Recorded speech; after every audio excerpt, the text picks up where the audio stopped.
নমস্কার, আমি মিঠু। শুরু করছি নজরে রাজ্য।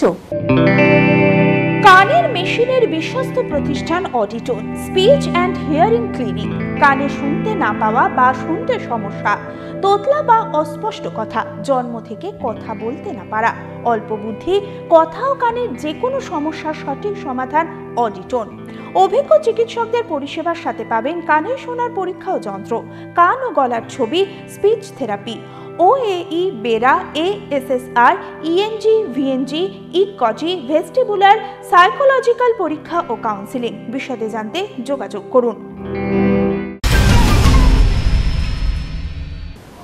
প্রয়াত হলেন প্রাক্তন মুখ্যমন্ত্রী বুদ্ধদেব ভট্টাচার্য।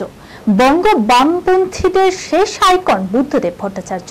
তিনি ট্রেড ইউনিয়নের চেনা তীব্র আন্দোলনের ছবির মধ্যেই বুদ্ধদেব ভট্টাচার্যের ভাবমূর্তিকে পুরোপুরি ধরিয়ে ফেলা সম্ভব নয়। রাজনৈতিক চর্চার সমান্তরে বই নন্দন, বইমেলা এবং বাঙালি সাংস্কৃতিক অভিযাত্রায় যেভাবে তিনি জড়িয়েছিলেন, সেটাও ব্র্যান্ড বুদ্ধর অন্যতম উপাদান। বুদ্ধদেবের প্রয়াণ যেন সেই ফুরিয়ে আসার সময়ের আলো এক লহমায় আরো খানিক নিভিয়ে দিয়ে গেল। দীর্ঘদিন ধরে ফুসফুসের সংক্রমণে ভুগছিলেন তিনি। বৃহস্পতিবার সকালে শেষ নিঃশ্বাস ত্যাগ করেন তিনি। মৃত্যুকালে তার বয়স হয়েছিল ৮০ বছর। রাষ্ট্রীয় মর্যাদায় শেষ শ্রদ্ধা জানানো হবে বৃহস্পতিবার। রাজ্যে পূর্ণ দিবস ছুটি ঘোষণা করেছেন রাজ্য সরকার। ক্যালেন্ডার বলছে শ্রাবণের শেষ সপ্তাহ, আকাশে মেঘ বৃষ্টির লুকোচুরি।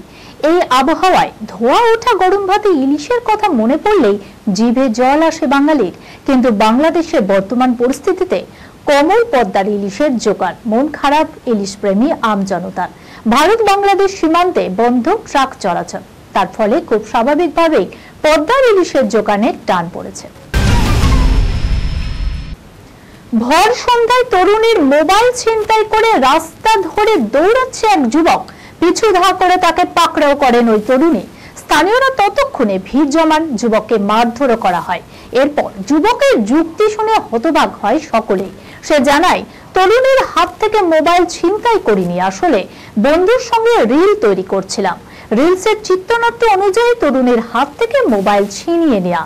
যুবকের এই দাবি আদৌ সত্যি কিনা তা খতিয়ে দেখছে উত্তরপাড়া থানার পুলিশ।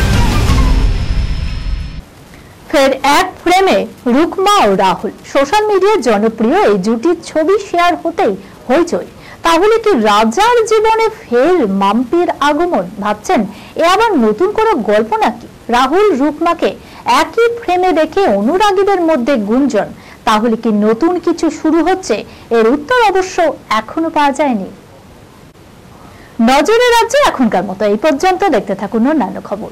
আপনারা দেখছেন TV24 বাংলা, সংবাদ বিনোদন সারাদিন সারাক্ষণ।